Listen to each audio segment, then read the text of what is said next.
A vida de desenvolvimento não é muito simples, né? E às vezes não fica tão evidente o quanto de problema a gente acaba passando no nosso dia, enquanto as nossas inseguranças ajudam a gente a melhorar tanto no nosso trabalho, quanto também ajudam a tentar a gente distribuir melhor o conhecimento para as pessoas, né? Justamente para a gente não passar o que provavelmente já passou um dia. E neste vídeo eu trouxe a Gi, que a gente vai conversar muito sobre isso, então bora comigo. Fala pessoal, beleza? Eu sou o Rods do Codando TV e neste vídeo eu trouxe uma convidada, a Gi, ela já vai ser apresentada para vocês, porque a gente vai entrar num tema um pouco delicado e até um pouco ali bem sincerão junto com vocês, que é como que é a vida do desenvolvedor. A gente tem algumas inseguranças sim, a gente tem alguns pontos sim, rola a síndrome do impostor e não é simplesmente aquela carcaça que você pode ver de fora que tudo acontece bem, a gente tem profissões maravilhosas, tudo acontece tudo bem, a vida tá maravilhosa e a gente tem uma puta segurança com as coisas. Não é bem assim. E eu trouxe a Gi para trazer bastante ali da experiência dela, junto com os pitacos ali que eu também vou acabar dando, né? Mas antes disso, eu peço para você se inscrever ao canal do Codando TV, deixar seu like, compartilhar esse vídeo para passar para sua rede, para os seus círculos, para ajudar as pessoas ali a ter um pouco mais de humanidade ali, porque é muito, a gente fala muito tecnês, né? Muita parte técnica, mas tem a parte humana que é tão importante quanto, e isso reflete muito na nossa saúde mental. Mas antes de começar com esse tema, eu vou estar apresentando para você a Gi. No caso, a Gi vai estar se apresentando para vocês. Posso me apresentar? Não, pode, agora é dinâmico. Ah, tá, entendi. Oiê! Eu sou a Gi do canal Space Coding e vim compartilhar algumas vivências por aqui. E a Gi, se você não sabe, ela é uma desenvolvedora back-end, se não falar a memória, focada em C Sharp, correto?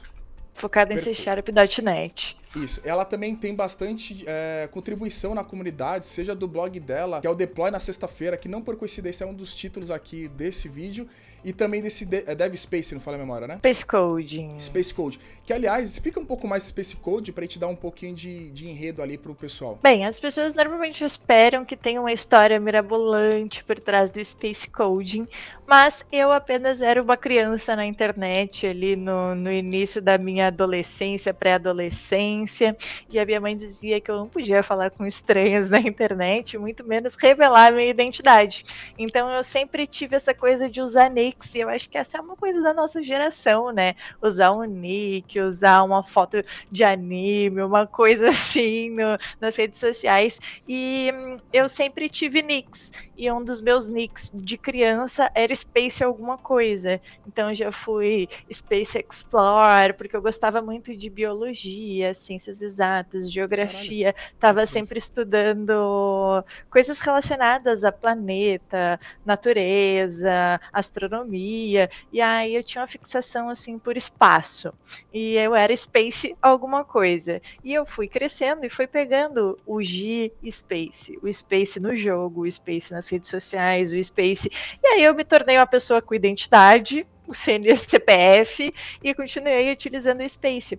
E eu queria criar um projeto sobre programação e fiquei pensando assim, eu lembro de um brainstorming com os amigos e tipo, não via um nome, Julia Bordignon.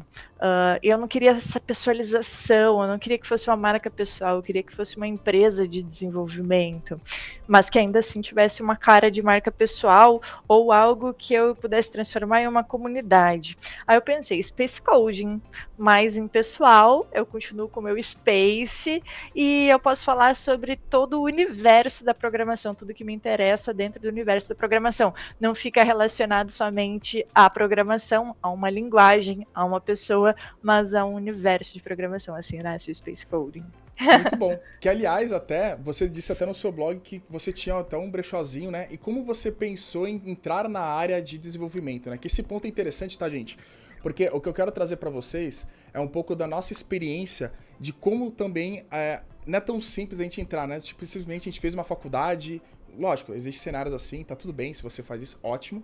Mas normalmente não tem um fluxo feliz às vezes, né? Tem um fluxo triste, né? Tanto no desenvolvimento quanto na vida, né? Como você entrou nessa área ali?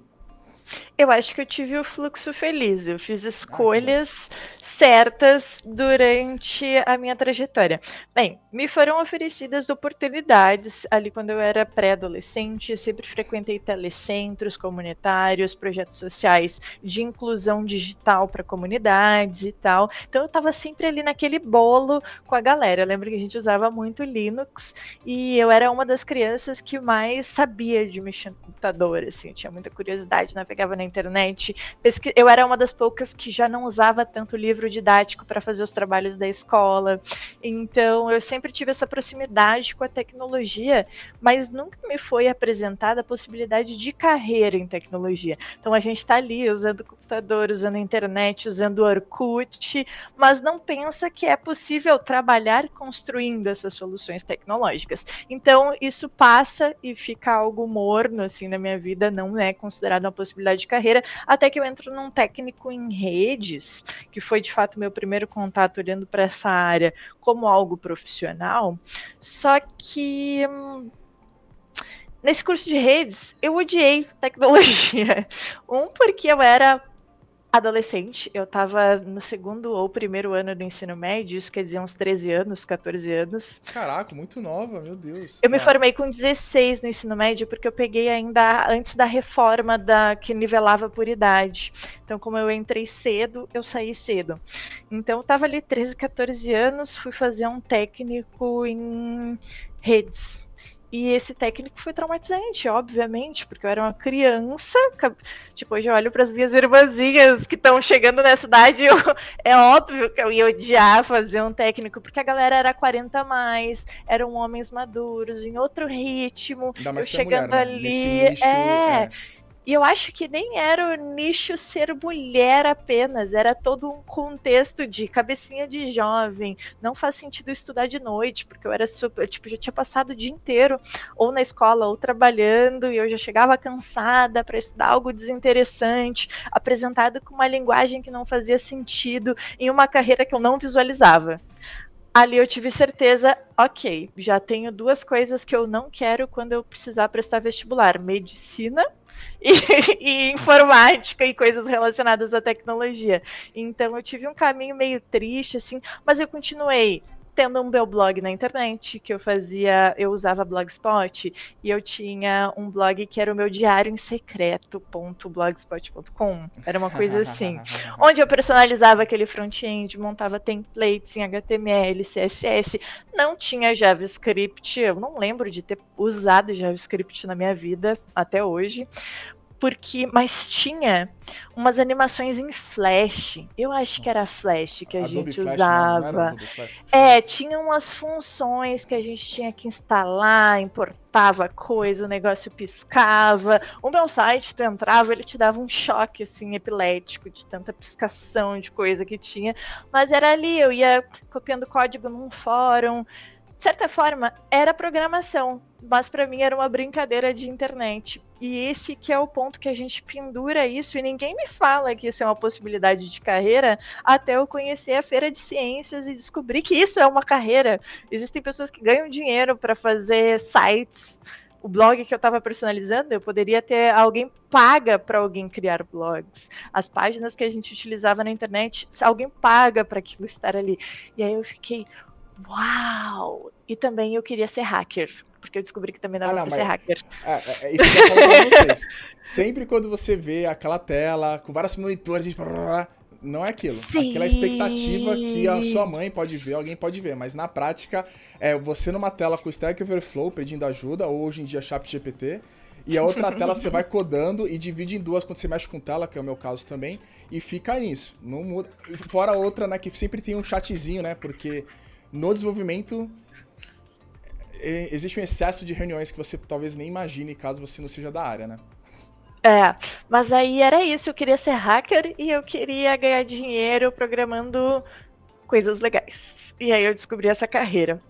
Só que, de fato, quando a gente entra na graduação, as coisas acontecem em outro ritmo. Entrei na graduação achando que ia ser hacker, construir vários sistemas da hora. Aí tu tem algoritmo Zoom com Portugal. E aí tu descobre que existe lógica de programação, que existe estrutura de dados, que existem muitas coisas por trás da construção de grandes aplicações. Então, foi aí que eu comecei. Já no primeiro semestre da faculdade já consegui um emprego na área, mas justamente por causa daquele técnico lá atrás, que por mais que eu tenha feito ele mal feito, ele foi muito importante para eu saber básico de manutenção de hardware, porque a disciplina de hardware foi a única que me interessou naquele técnico, porque de fato eu conseguia visualizar conserto de coisas, de computadores, e aplicar isso na vida real.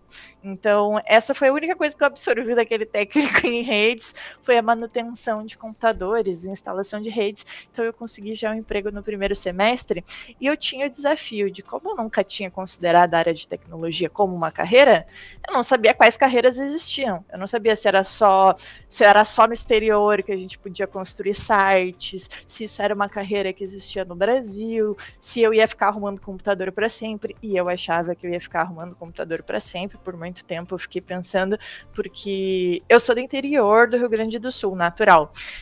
E a gente não vê ninguém falando sobre eu trabalho com tecnologia como programador. A gente vê ali as pessoas na correria, cabo de rede, coisa arada, gabinete embaixo do braço, para cima e para baixo. Essas são as referências de pessoas que trabalham com tecnologia, né? E eu não conhecia ninguém que programava, nem uma empresa que tivesse programação, ou que contratasse programadores, ou que atuasse com essas coisas. Então, era tudo uma área nebulosa, assim. E eu precisava explorar para descobrir qual carreira que eu ia seguir, qual que eu ia gostar, qual que eu era boa, qual que eu deveria aplicar disciplina para tentar desenvolver habilidades, quais que pagavam bem, será que dava para ser hacker, isso era contra a lei. Foram várias camadas de descobrimento, então eu entrei bem leiga pra caramba, e eu lembro que eu era super sincera, assim, eu entrei porque eu quero fazer um jogo ou eu quero ser hacker, e as pessoas riam de tão superficial que era o meu conhecimento quando eu cheguei na faculdade, mas foi com a faculdade que eu descobri a carreira em tecnologia, e ainda bem que deu certo essa escolha, porque a gente é colocado para fazer escolhas muito cedo na nossa vida, né? Tipo, tava ali com 16 anos saindo do ensino médio e agora eu tinha que escolher a faculdade para a carreira da minha vida. E isso é uma escolha muito pesada para um jovem. E eu tinha muito medo de escolher errado, mas a tecnologia tem esse caráter, né, amplo, que tu consegue personalizar ela, trazer tuas áreas de interesse. Infinitas possibilidades, né? Infinitas. E aí, quando a gente diz infinitas, infinitas. Tu pode criar o que não existe. É que esse até é o ponto que eu vejo, pelo menos, muitos amigos meus comentando. Pelo menos tem alguns amigos meus que querem entrar na área, por exemplo. E eles têm, Rodrigo, a gente estuda o quê? Eu falei, cara, é muito amplo, né? Eu falei assim, tu gosta de criar tela, você quer fazer tal? Porque é tanta oportunidade que você vê, tipo, sei lá, pegando, gente, você que não é da área, pegando uma área bem macro. Tem front, tem back, tem DevOps, tem, cara, sei lá, tem... E essa é a camada mais popular. Isso, é a ponta do iceberg, é a nata do desenvolvimento. Se você vê as pessoas publicando no LinkedIn ou YouTube, essas coisas são geralmente a nata ali. Fora que tem a parte abaixo do iceberg que o bicho pega mais. E quando você entrou nessa parte de nata ali, que você é back-end, é uma das natas mais populares ali, talvez seja... Eu não sei hoje em dia, né, porque já perdi a noção há muito tempo, que já tô um tempinho na área, mas eu acho que a área mais fácil hoje talvez entrar, pelo menos iniciar. Não sei quando você iniciou isso, como iniciou, mas acho que é a mais fácil pra entrar, não é? Tipo, pra dar o primeiro baque. Eu não sei te dizer o que é o mais fácil, É fácil, eu nunca tive essa... o peso da palavra fácil, ele pode ser mal interpretado, né? Eu até peço desculpa, você interpretou. Eu quis dizer fácil no sentido de ter uma... Tem mais oportunidades, a gente enxerga com mais facilidade. Então, aí quando eu descobri a disciplina de algoritmos 1, eu me apaixonei por programação, porque eu era incrivelmente boa em programar, em pseudocódigo, porque eu sou uma pessoa muito analítica e muito... sei lá, eu não sei dizer qual é a característica das pessoas que organizam as coisas com sequência lógica para entender o funcionamento. eu sou essa pessoa. Eu olho para as coisas e eu tento entender step by step como que tá rolando, o que que tá rolando, e assim que eu faço meu processo de assimilar as coisas. Então, na aula de algoritmos, quando a professora explicou, algoritmo é uma receita de como fazer algo, e eu, hey, eu acho que eu sou boa nisso. E ela disse, a primeira aula, né? É super aqueles exercícios assim do tipo, faça um algoritmo para trocar um pneu ou para montar um sanduíche. E eu mandei muito bem naquilo. E eu me senti assim, tipo, uau, nasci para ser programadora. Foda. E foi ali que eu descobri a carreira em programação. É claro que depois teve as camadas de adicionar lógica de programação, tananá, todas essas coisas. Mas em lógica de programação eu desenrolei bem e aí eu disse, vou trabalhar com isso, não quero mais ficar arrumando computador, não. Só que daí tinha isso de onde que eu vou encontrar um lugar para eu trabalhar? E aí eu comecei a procurar software house. E não eram épocas de trabalho remoto, isso era lá em 2013. Então, não tinha trabalho remoto, não se falava em trabalho remoto, eu não conhecia ninguém que trabalhava remotamente. Aí teve uma semana acadêmica em que trouxeram uma pessoa que trabalhava remotamente do Canadá para o Irã. Era uma coisa sinistra, assim, o cara programava bombas, algo do tipo. Eu já não me lembro, mas pode ser uma fantasia da minha memória de Bem específico adolescente. isso, hein? Era uma coisa muito específica. E eu lembro que ele estava trabalhando remoto com programação de mísseis, era algo assim. E ali foi me apresentado, eu olhei. O que eu me agarrei foi no remoto. Eu não lembro muito bem se era míssil, se era bomba, ou se nem tinha a ver com guerra. Sendo remoto Mas e não o que eu no me Brasil, agarrei tá suave. é que ele trabalhava com programação e ele estava de um país para o outro. Perfeito. E ali eu fiquei, ok, eu gostaria de não pegar um busão todos os dias para ir para o meu trabalho. Eu fiquei pensando quantas horas eu economizaria. Eu disse, eu vou focar nessa carreira de programação, agora eu preciso encontrar uma vaga. E aí eu consegui uma vaga, encontrei 2 software houses na minha cidade, uma era de programação web, outra era de programação comercial, no sentido de ERP, porque quando a gente olha para programação, além de todos os recortes de áreas de programação, a gente também tem recortes de ênfase dos sistemas. Então, tu vai ter sistema para diferentes nichos que vão te demandar diferentes conhecimentos. E às vezes, se tu tem afinidade com determinados conhecimentos, desenvolver para esses nichos fica muito mais fácil. Teve uma vírgula que eu pulei, que eu fiz um técnico em contabilidade também nesse processo de tentar me descobrir qual carreira que eu queria fazer. E aí, quando eu olhei para essa empresa que tinha sistemas ERP, e eles tinham um ERP completo de contabilidade, folha de pagamento, eu tenho conhecimentos, consigo programar isso aí, passa para cá, vou lá apresentar um negócio. E aí que entra o meu sistema de brechó, que tu acha que tu já citou, né? Que eu precisava de um portfólio para levar para essa empresa. Eu não tinha nada, mas eu tinha aula de disciplina de programação comercial. E o professor... Esse é um ponto, só para comentar, aproveitando o gancho. Esse portfólio, tu comenta algumas vezes também no seu deploy no... Esqueci o nome. Deploy na Sexta, que é um blog. Eu vou deixar até na tela aqui para vocês darem uma olhada. É um blog bem interessante ali. Dá uma olhada lá, que tem bastante coisa. E nesse brechó, quando você falou muito do portfólio. Algumas vezes você fala de portfólio também, em alguns momentos, para ganhar um destaque. Você já viu inicialmente esse momento ali de, cara, por exemplo, interprete bem que eu vou falar, contradiz um pouco o que você traz, ou o que você disse num dos blogs que você parece uma pessoa muito segura, confiante e tudo mais, e também ali no blog você meio que dá uma derrubada ali, falando que às vezes você tem uma expectativa muito grande, às vezes não é. Quando você tava assim, não, agora eu vou trucar, que isso também é interessante, tá, gente? Isso aí é muito... Pode ser uma experiência que você pode passar para as pessoas. Quando você falou assim, não, agora eu vou criar o brechó, vou criar o portfólio, você tava com consciência disso, de isso ganhar uma visibilidade para conseguir emprego? Ou tu foi fazendo e indo lá e tudo mais? Pegou um ponto muito legal.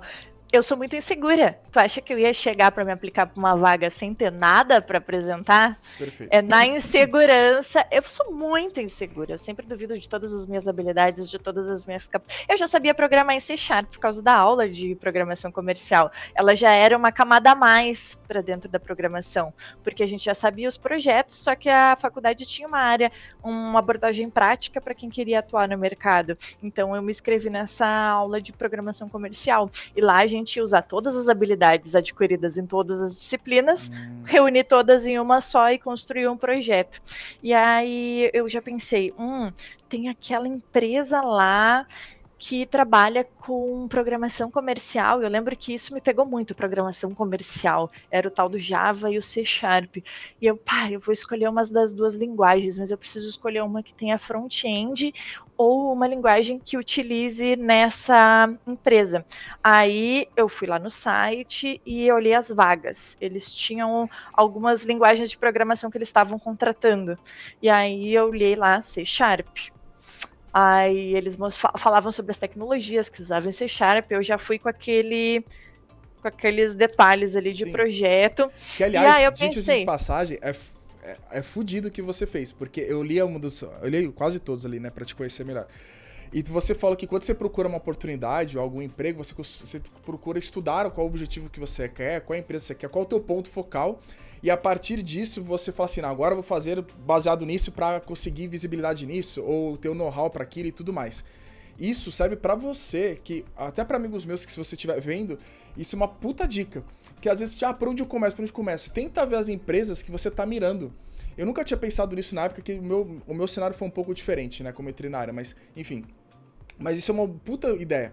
Tenta ver qual o nicho que você tá interessado e tenta focar naquilo, para justamente fazer esses portfólios que a Gui vai estar dando, a Gi, no caso, vai dar dando sequência no que eu tava explicando. Sim, exatamente. Aí eu analisei ali o portfólio, não tem skill de Net Framework, nunca fiz um banco de dados em S... era um banco de dados aberto. Eu tô falando SQL Server, mas não era SQL Server. É o do Golfinho? Que o aberto era do Golfinho. Não, MySQL não. Não, esqueci. Enfim, era um banco de dados com uma linguagem que eu nunca tinha usado. Justo. E eu peguei todos aqueles requisitos ali e levei, porque eles tinham uma área que tu podia instalar os sistemas em demo. Porque eram sistemas desktop, e aí tu podia baixar as demos, e aí eu lembro que dava para instalar. Fucei tudo sobre a empresa. Tava ali, eu já tinha até as demos dos sistemas instalados na minha máquina, puxei banco de dados deles de demonstração, e aí eu pensei, vou construir um sistema para o meu brechó, porque é aquilo que a gente estava falando, né? Quando a gente não tem grana, a gente empreende com tudo que dá, faz quebra-galho de tudo. E não era diferente comigo. Eu tinha um brechó que eu fazia curadoria de roupas, ia nos descartes de roupas, garimpava e revendia, limpava, personalizava, fazia todo um glow-up desse fluxo aí de brechó e vendia a peça a um novo valor. Então, isso foi minha fonte de renda por bastante tempo. E eu fazia tudo artesanalmente, com a mão, caneta, papel, controle de peça, quanto que eu paguei, qual desconto, quem comprou, nananã. Eu pensei, não, gente, isso aqui tá muito insalubre. E as coisas estavam aumentando, né? Eu tinha amigas que estavam começando a entregar peças, eu já não sabia quem era a peça quando caía a etiqueta. Acabava já a caneta, a tinta da caneta tava acabando, não tinha mais como anotar, né, as coisas. Tipo, triste. Aí eu pensei, vou fazer um gerenciador de sistema de brechó, porque eu consigo implementar vários recursos que um sistema ali daquela empresa que eu queria entrar oferecia, que era emissão de nota fiscal, cadastro de cliente, cadastro de produto, enfim, todas essas camadas. Era um problema bem real que eu tinha para resolver, e eu era super especialista no domínio do problema. Tipo, eu sabia tudo sobre gerenciar um brechó. Então eu juntei... Esse é um ponto que eu queria comentar para todo mundo. Uma coisa é você ser desenvolvedor, outra coisa é você ser desenvolvedor e você ter a noção do seu negócio. Seja na empresa que você tá, ou no caso dela, que é o brechó, isso muda muito até o seu desenvolvimento, tá? Só comentando. Claro, porque tu consegue agregar mais nas regras de negócio. Imagina eu ter que desenvolver um sistema de algo que eu não faço ideia do que seja. Difícil. Por isso que eu acho complexo, às vezes. Poxa, eu tinha que desenvolver, às vezes, sistema de passagem de avião nos projetos de cursinhos da internet. Eu nunca andei de avião. Como é que eu vou desenvolver um sistema de passagem de avião? E aí as pessoas... Não, hoje eu ando pra caramba. Mas na época que eu tava começando... Entendi.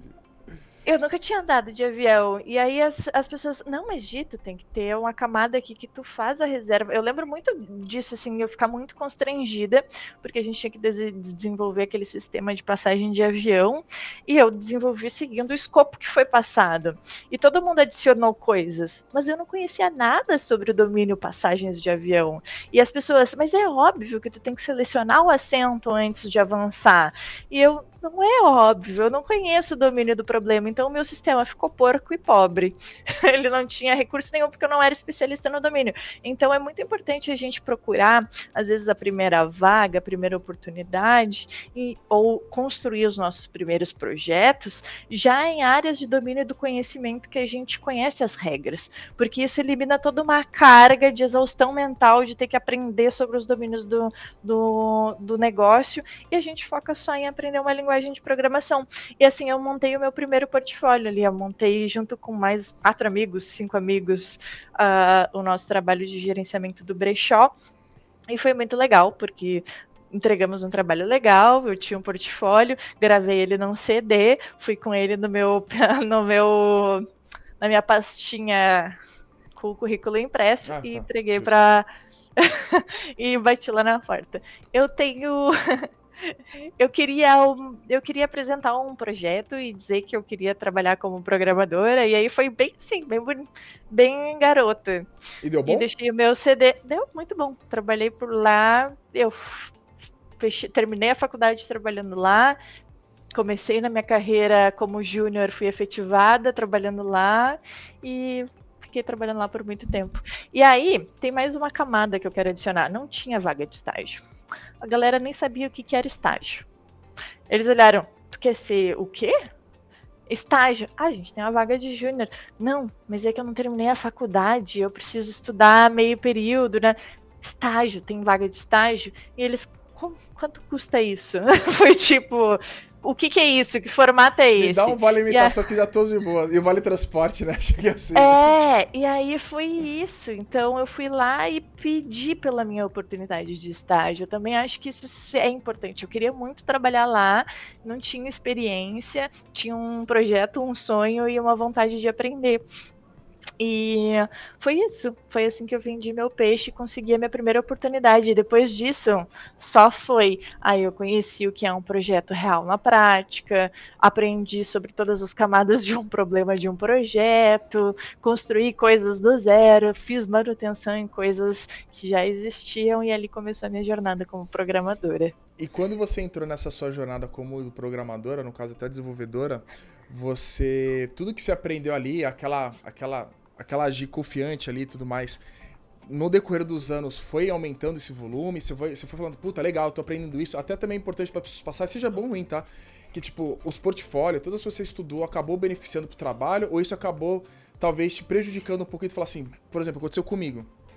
Entrei numa empresa, que foi a minha primeira que eu trabalhei, e às vezes pra eu entender se eu tava ficando bom mesmo, eu precisava tentar me provar ou alguma coisa do gênero. Isso me beneficiou muito lá na frente, mas no período que eu estava atual, não vi vantagem nenhuma. Foi mais um estresse que acabou, enfim, como eu falei, beneficiando mais lá pra frente, mas no decorrer do processo foi bem danoso ali, assim, bastante síndrome de impostor e muito mais. Até porque você entra no sistema, você começa a ver um monte de coisa que é muito diferente da sua realidade, vai mexendo com um monte de coisa que você tá preparado pra isso, você estudou pra isso, só que na prática é isso, aí também tem isso, aí hoje em dia até acho que é mais complicado, tem até mais coisas que antigamente não era cobrado, então isso acaba, pra quem tá iniciando, correr muito atrás. Isso aconteceu com você, ou toda essa carga de experiência que você tem desde os 13 anos, 14, 15, 16, depois foi evoluindo, já foi ajudando nisso e criando mais corpo?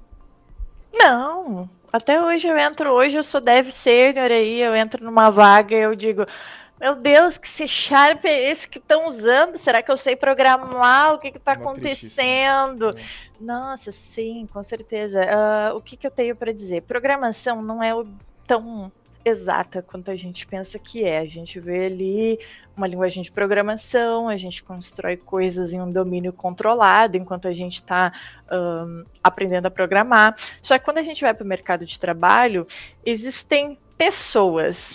pessoas que escreveram códigos, pessoas que mudaram de ideia no meio do projeto, pessoas que não queriam features e depois queriam, e que isso atravessou o projeto no meio do caminho. Isso faz com que as linguagens de programação, elas vão perdendo a forma, o padrão, principalmente em empresas que não têm gestão de projetos, não têm metodologia, não têm design patterns, não têm design de arquitetura.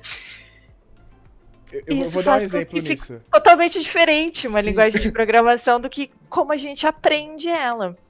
Eu vou dar até um exemplo que uma vez falaram pra mim, um dos professores que eu tive falou faz muito bons anos atrás. Quando você começa a desenvolver, existe duas entidades que sabem o seu código. Você e Deus. Depois de um tempo, só uma dessas entidades vai saber como está seu código, que é Deus. Você também já não vai lembrar mais. Exato. Que isso é um ponto que, não sei se o pessoal comenta, que é uma verdade, pelo menos eu vou falar da minha experiência. Se você, por exemplo, eu trabalhei com Java há bilhões de anos, eu trabalho com Kotlin há pelo menos uns 7 anos. Uhum.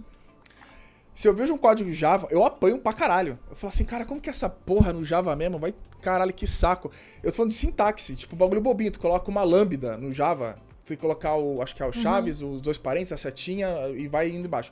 No Kotlin é só as duas chaves, tu põe a variável, setinha, acabou.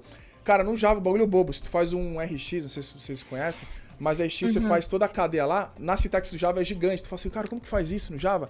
Então, você acaba esquecendo. Então, isso é muito padrão, assim. Mas a importância dos fundamentos, porque Perfeito. existe tudo igual, existe tudo de uma mesma forma em todas as linguagens. Por exemplo, o conceito de percorrer um array, um conceito de Perfeito. tipo de dado, um conceito Collections, de... que são padrão Enfim, também. todas as linguagens de programação têm isso de forma genérica, estou abstraindo, eu não conheço todas as linguagens de programação, mas no momento que a gente tem esses conhecimentos fundamentais da programação, a gente consegue ter essa visão que tu apresentou. Como é que eu faço uma lambda expression em Java?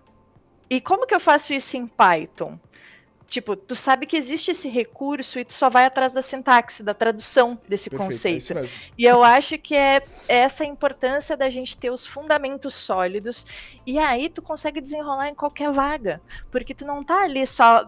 eu não sei C Sharp, eu sei fundamentos da programação. Se tu me largar para programar em Java, eu vou olhar para aquele problema com o meu olhar de quem resolve problemas usando lógica de programação, e depois eu traduzo para a linguagem que eu preciso resolver.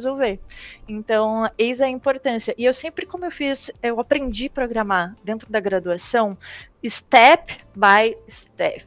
Algoritmos 1 durante 6 meses. Algoritmos 2 durante 6... Eu fiquei 4 anos aprendendo a programar. Foi um processo muito lento, em aulas todos os dias. Então, eu abordei toda essa base, todas as formas de resolver um problema, de percorrer um vetor. Eu tinha um repertório de soluções muito grande. E quando eu fui para o mercado, por mais que eu estivesse insegura, que eu nunca tivesse trabalhado, chegou um problema. Eu olhei, a tua base estava sólida ali, né? A minha base estava sólida. E eu lembro que o meu primeiro problema nem foi... Eu fui contratada pelo C Sharp, pelo meu portfólio em C Sharp, mas eu fui trabalhar com COBOL. Aí você falou que trabalhou com COBOL. Eu li que você trabalhou com COBOL, PHP e mais o que eu não lembro. Era todas as linguagens. A gente era desenvolvedor, a gente não era back-end, front-end. Isso é verdade. A gente era desenvolvedor. Tu mexia com o banco, eu mexia com o banco, com Java, JavaScript, Web, HTML, tudo. Até suporte ao cliente. Quebrou o sistema, vai lá dar o suporte pro cliente, descobre o que foi o bug e abre o próprio... Que abre ticket, a gente escrevia num quadro assim, ó, problema no cliente quando faz tal coisa. E aí a gente era programador. E eu lembro que o meu primeiro problema para resolver foi em COBOL. E eu lembro que eu usei exatamente esse pensamento, assim. Eu lembro que eu tinha que percorrer um vetor, então eu declarei ali o tipo de... Aí eu fui pesquisando como é que eram os tipos de dados, como é que escrevia uma função, como que eu ia resolvendo, enfim... resolvi em uma semana. Levei uma semana, porque eu nunca tinha visto COBOL, nunca tinha conhecido nada. Mas eu consegui resolver um probleminha simples, entendeu? Porque eu já tinha essa coisa da lógica de programação. Então, vale muito. Eu dou sempre ênfase. Aprenda bem os fundamentos. Foca mais nos fundamentos. Portugal não serve para nada. Não serve para nada porque tu não precisa saber programar, tu só precisa saber a lógica. E com o Portugal tu aprende a lógica para daí tu conseguir traduzir para qualquer linguagem. Tu não precisa sair no primeiro momento já escrevendo uma página super da hora, cheia de botões. E uma parte que é um pouco diferente da minha experiência comparada à sua, eu não era formado em engenharia, não sabia porra nenhuma de programação, fiz um curso técnico vagabundo que eu perdi em Portugal ali, tudo bem, e eu consertava a máquina, e eu fui formado em biologia. E quando eu fiz o curso de Java, eu entrei direto na área. Eu tive essa sorte na época de, sei lá, 2 semanas depois que eu terminei o Academia Java, eu entrei no desenvolvimento. Então, pra mim, foi um baque tão absurdo que eu não tinha essa base que você tinha. Então, um problema pra mim, não era um probleminha, era uma bazuca violenta do cacete. Tanto que eu tenho, durante longa minha carreira, né, durante nos primeiros 5 anos, digamos assim, eu tive vários mentores, né? Tipo, eu imaginava, às vezes, pode falar, tá, interprete bem, quando você vê o anime do Dragon Ball, que o Goku tinha vários mentores ali, eu tinha a mesma coisa. E um deles era até o Jonathan O'Hara, que é um amigo meu bem próximo. Todo dia à noite, eu acabava o trabalho às 18, e todo dia à noite eu tinha santa paciência de ficar das 18 até as 8h30, porque ele pegava busão pra ir pra Praia Grande, pra me ensinar todos os fundamentos básicos. Até depois eu fiz MBA, pós, pra justamente correr atrás, um monte de curso. Mas é muito importante que ela tá falando, porque pra mim partiu o desespero. Tu lê uma sintaxe... Tu não saber como começar, né, a atacar um problema. Isso é muito... É desesperador. Bad.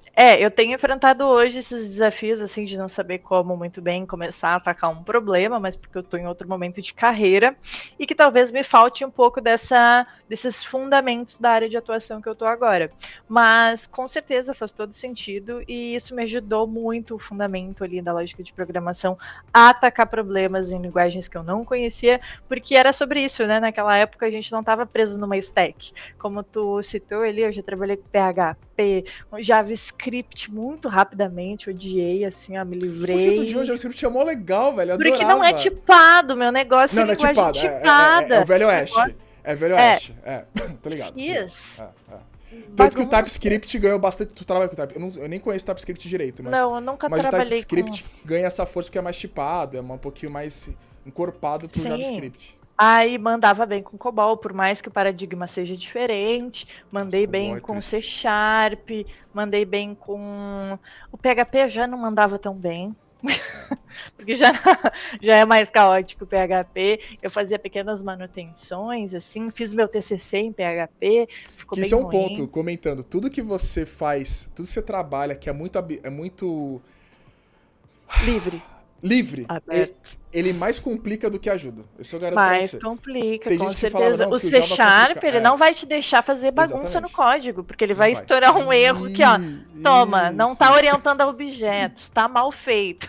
Não deixa tu avançar. Aprende, pô. Isso é legal. E é por isso que ele é uma linguagem que não é amigável, porque ele te trava de avançar com um progresso de uma aplicação, porque ele não deixa tu fazer cagada. Ele vai te obrigar a tipar, vai te obrigar a instanciar as coisas onde devem ser feitas, a organizar as classes da maneira que elas devem ser organizadas. Então o C# ele não é nada amigável. Eu lembro que às vezes eu ficava construindo tutoriais ali, replicando. Se eu errasse uma linha e eu não entendia o que era aquele erro, eu ficava horas sem conseguir avançar, às vezes, no progresso de um exercício, porque eu simplesmente não sabia qual era a biblioteca que eu tinha estragado, em que momento no meu código. Então, ele também... Tu tem que ter persistência para aprender o C#, porque ele é bem chato no início, mas depois que tu pega, nossa, tu fica com um repertório assim, tu olha, é isso aqui, esse erro é isso aqui.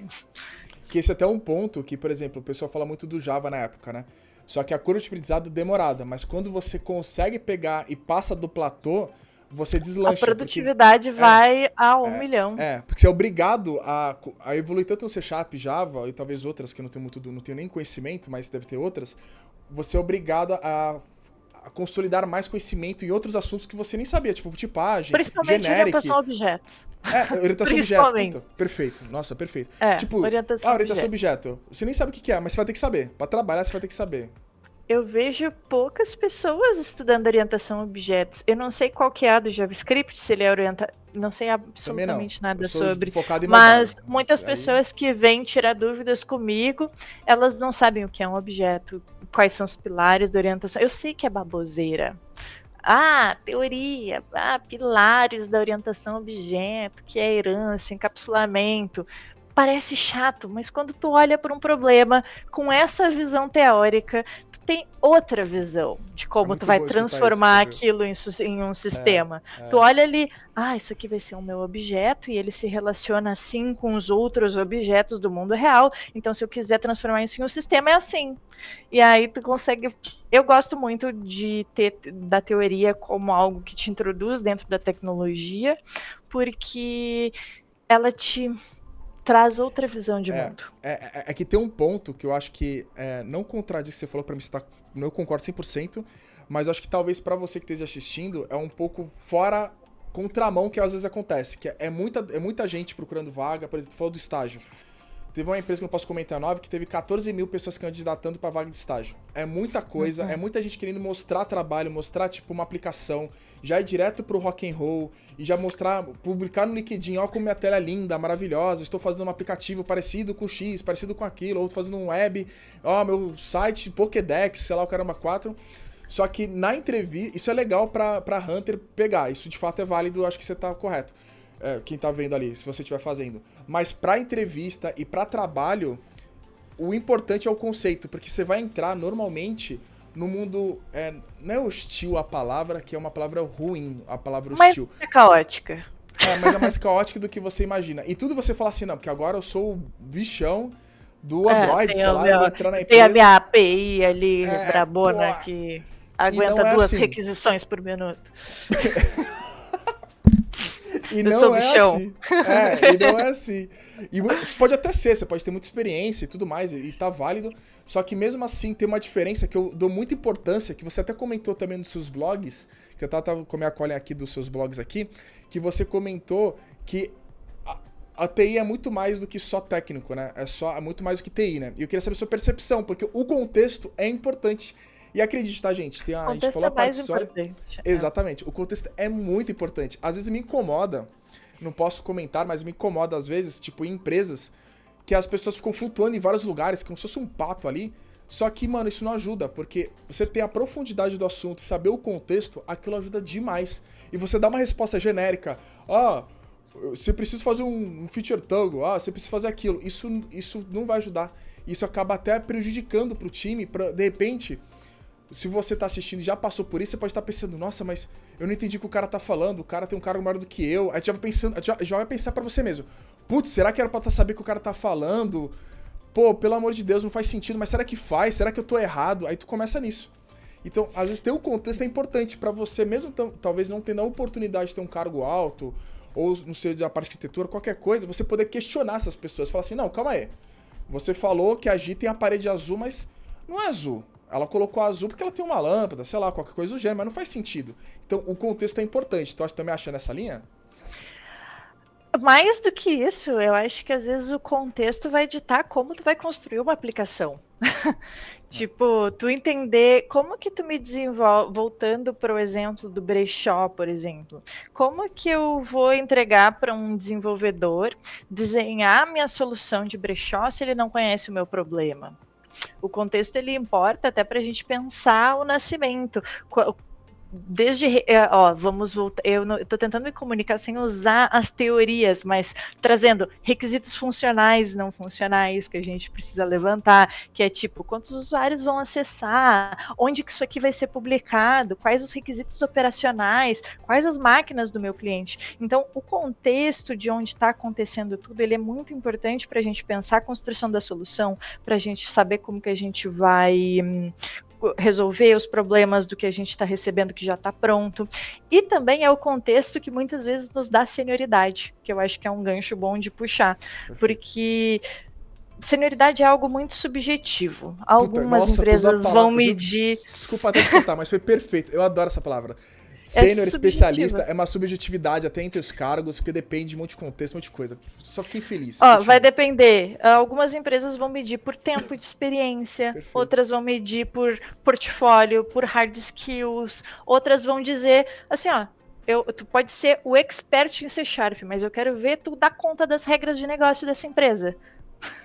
Não, tem não gente... consegue. Então, eu já entrei, eu sou hoje consultora, eu tô sempre trocando de empresas.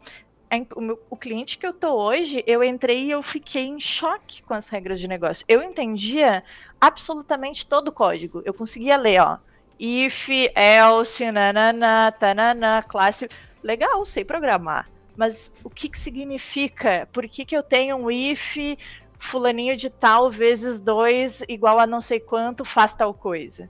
Contexto. E como é que tu me bota... E vale a pena a gente pagar um sênior em uma linguagem e só soltar ele vai produzir tanto quanto um júnior, entendeu? Eu acho que senioridade é muito relativo.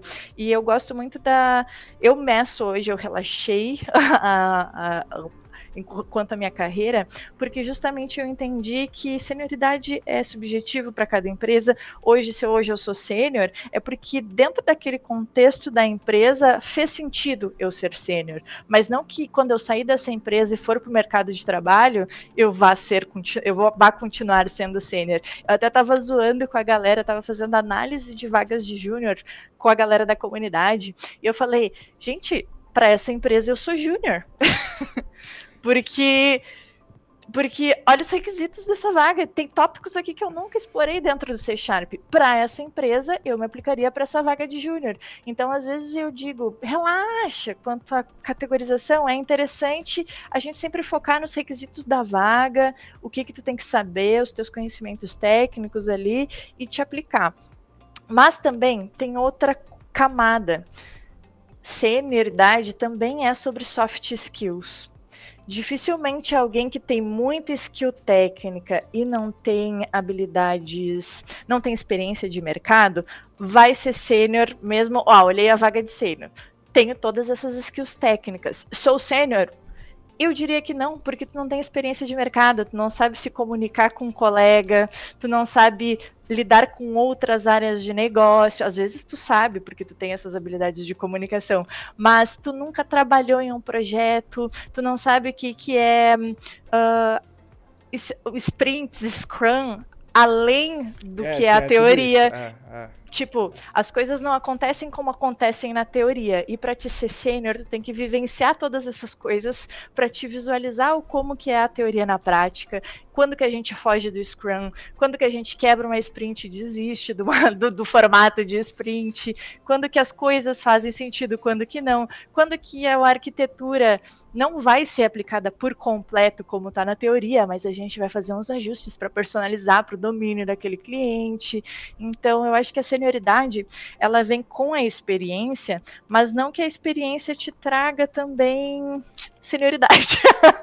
São os desafios que são te colocados, são a forma com que tu encara esses desafios, é o que o ambiente espera de ti. Então, por exemplo, hoje se eu voltasse lá na empresa que eu comecei, talvez eu fosse muito sênior, tipo, motherfucker sênior, porque os desafios não eram complexos. Sênior. Os desafios não eram nada complexos. Agora, se eu entrar numa Microsoft, por exemplo, que eu andei sondando ali os requisitos, talvez eu entre como uma júnior, entendeu? Porque, poxa, eles têm um nível de otimização algorítmica que eu não uso desde quando eu saí na faculdade. E que eles cobram ali, entendeu? E eu já não tô com essas skills em dia, então, talvez eu seja júnior. É muito subjetivo. Tem 2 pontos que você comentou. Primeiro, esse o que você falou de coisas que você hoje em dia não tem, que antigamente você tinha, isso é um ponto muito bom.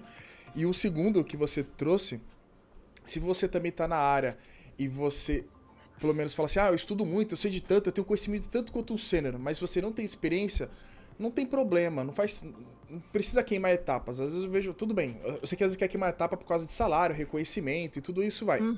Mas tem etapas que às vezes não pode ser muito quebradas, porque isso faz com que você acabe amadurecendo melhor na carreira, né? Tem muita gente, tem algumas pessoas que eu conheço que tem um conhecimento técnico grande e falam assim, não, porque eu tenho conhecimento de sênior, só que nunca tem experiência, nunca teve vivência. E é difícil falar se você é sênior, se a pessoa é sênior com isso. Porque o sênior depende de muitas coisas. O soft skill é isso.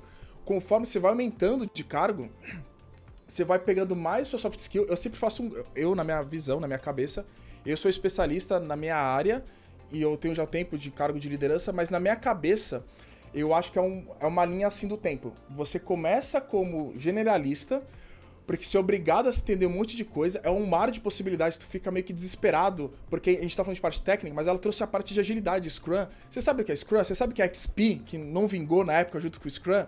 Você sabe o que é o Kanban? Ah, não sei. Puta, fudeu. Você vai ter que saber, infelizmente. Cascata, Nossa, milhão de formatos de trabalho que então, existem. essa parte generalista você começa. Então, você é obrigado a saber um monte de coisa. Infelizmente, vai acabar acontecendo com você. Porém, em algum momento, eu acho que já é ideal você se especializar em algo. Tipo, eu manjo de mobile. Sou especialista em Android. Primeiro que isso vai acabar ganhando um pouco mais de dinheiro, porque você... desculpa a parte pejorativa. É melhor ser bom em alguma coisa do que não ser bom em nada. É isso que eu ia comentar. Desculpa a parte pejorativa, mas é mais fácil você ser uma águia, um jacaré ou uma onça em algum momento da sua carreira do que virar um pato, né? Que o pato não vai conseguir fazer de maneira tão eficaz. Por que isso? Quando você começa a galgar outros cargos, pelo menos do meu ponto de vista, o nível de desenvolvimento diminui um pouco e os problemas aumentam muito, que é aí que entra a experiência, e entra os cenários e tudo mais.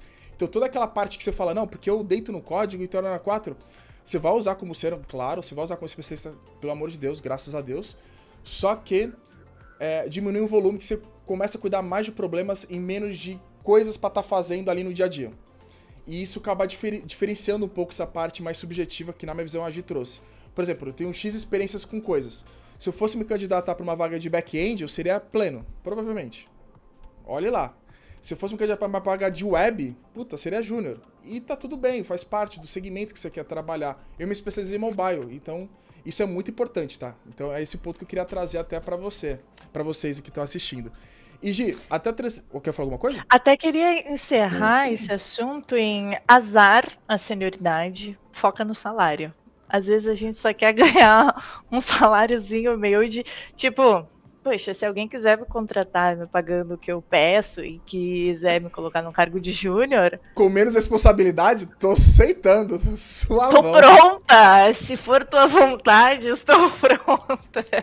Mas assim, foca no salário, foca no salário. E se tu é iniciante saindo do zero mesmo, tem outra camada que eu gostaria de adicionar nessa discussão, tu és trainee.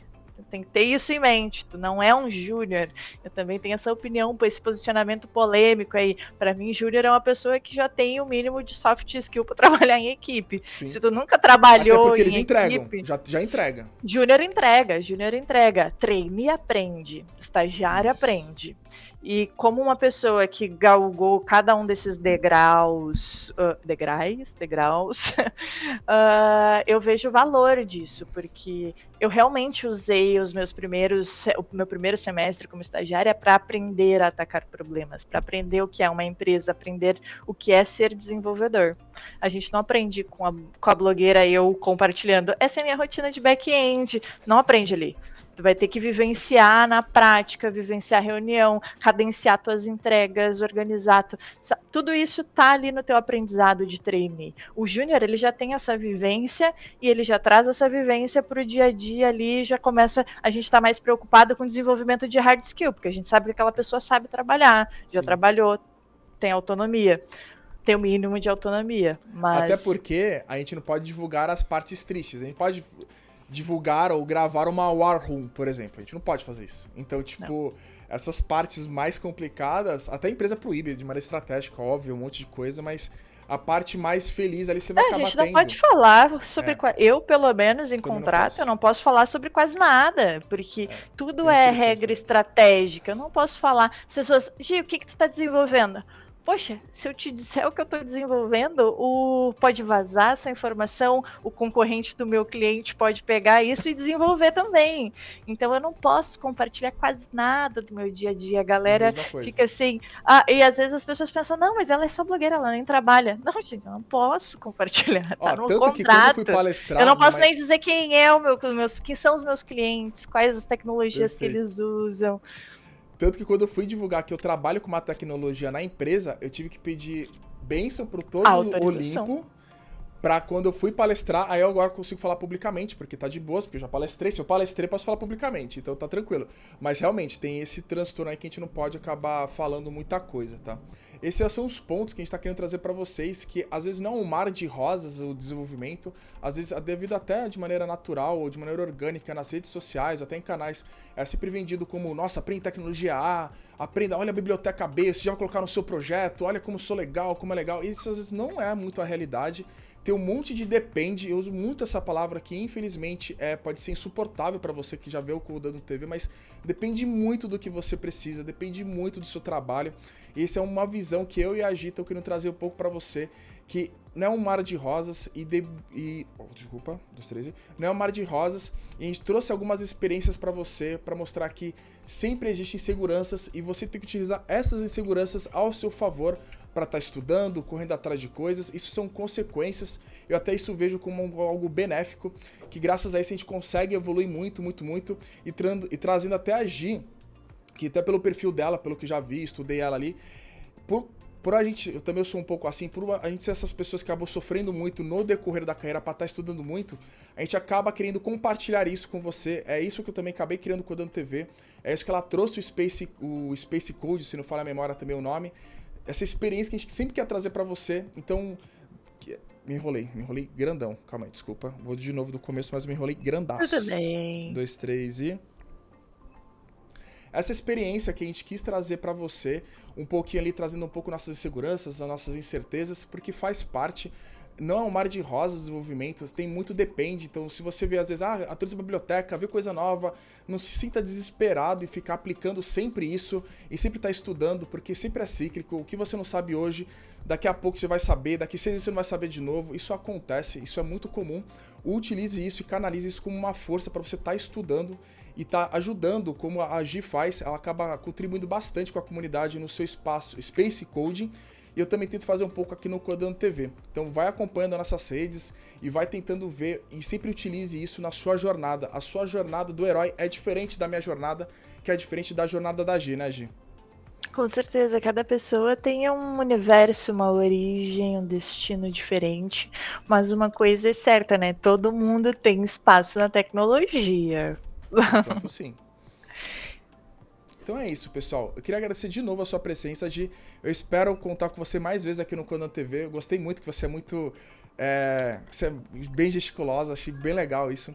Isso dá bastante E bora vida. se encontrar presencialmente, sempre que tiver evento de tecnologia, me procura para tirar dúvida, para conversar, para trocar ideia, para tomar um café, porque eu sou assim, ó, eu falo muito com o braço, sou super da resenha, pode me chamar, sou super acessível. Então, também já deixo aí o convite para me acompanhar nas redes sociais. Hoje eu não crio conteúdo técnico de C Sharp, porque afinal eu passo 9 horas por dia codando, gente, no meu emprego integral.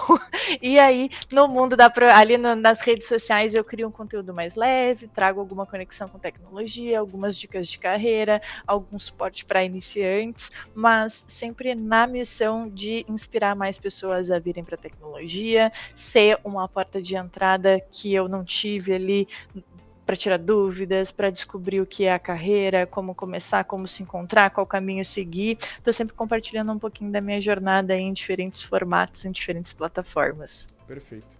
E no multiverso do Space Code, a gente encerra o Codando TV. E obrigado, Gi. Obrigada, adorei. Tchau, tchau. Tchau. Acabou a... Nossa...